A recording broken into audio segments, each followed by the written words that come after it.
2022 को। हमारे देश में महिलाएं अक्सर बराबरी का अधिकार मांगती हैं और उन्हें मिलना भी चाहिए, लेकिन पहली बार ऐसा हो रहा है जब पुरुष इस देश की व्यवस्था से बराबरी का अधिकार मांग रहे हैं।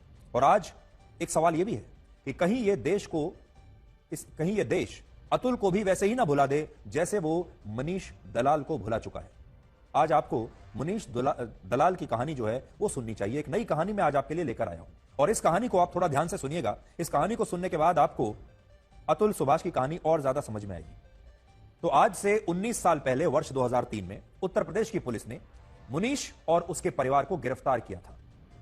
मुनीष पर आरोप था कि वो शादी से पहले लड़की के परिवार से दहेज में 10 लाख रुपए मांग रहे थे, लेकिन लड़की ने दहेज देने से इनकार कर दिया और मुनीष और उसके परिवार के खिलाफ पुलिस में जाकर एफआईआर दर्ज करा दी और शादी नहीं की।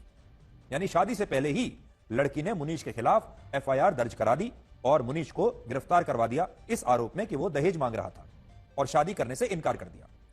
यह लड़की उस समय देश और दुनिया के लिए एक बहुत बड़ी मिसाल बन गई थी।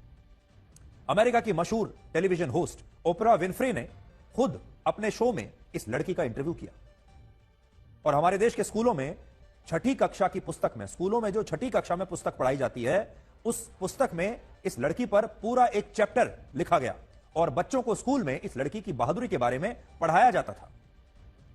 लेकिन वर्ष 2022 में जब इस केस का लेकिन वर्ष 2012 में जब इस केस का अंतिम फैसला आया, तब यह पता चला कि इस लड़की ने मुनीष और उसके परिवार पर दहेज का झूठा मुकदमा दर्ज कराया था। और क्यों कराया था? यह लड़की किसी और व्यक्ति से प्यार करती थी, जिसके कारण इसने मुनीष से अपनी शादी तोड़ने के लिए मुनीष को दहेज के झूठे केस में फंसा दिया। और हमारे समाज ने मुनीष को अपनी बेगुनाही साबित करने का एक मौका तक नहीं दिया। और यह जो लड़की है, यह रातों रात बहुत बड़ी सेलिब्रिटी बन गई। दुनिया के बड़े बड़े मशहूर पत्रकार इसका इंटरव्यू करने लगे। बहादुरी की मिसाल बन गई। जैसा मैंने आपको कहा, अमेरिका के एक बहुत बड़े टेलीविजन शो में इस लड़की का इंटरव्यू किया गया। स्कूलों में इस लड़की के बारे में चैप्टर्स पढ़ाए गए। पुलिस की कार्रवाई और 9 साल तक चले मुकदमे में मुनीष का परिवार आर्थिक रूप से बर्बाद हो गया। लेकिन इसके बावजूद मुनीष और अतुल की कहानी में एक बहुत बड़ा अंतर है, क्योंकि अतुल की तरह मुनीष ने आत्महत्या नहीं की।